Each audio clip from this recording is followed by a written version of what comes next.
सर्वांगीण कल्याणासाठी मागील 5 वर्षांपासून अहोरात्र कार्य करत आहे।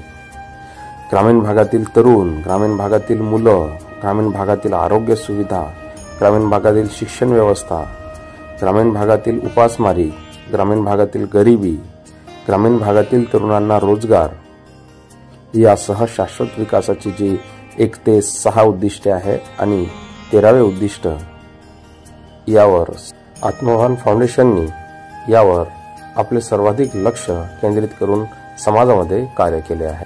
आत्मभान फाउंडेशनद्वारे राबवण्यात आलेल्या एका व्यसनमुक्तीच्या कार्यक्रमात आमचे मार्गदर्शक डॉक्टर अग्रवाल सर असे म्हणतात, त्यानंतर आमची आई कारणीभूत आहे आम्हाला व्यसन लावण्यासाठी। लहान लेकरांना आजही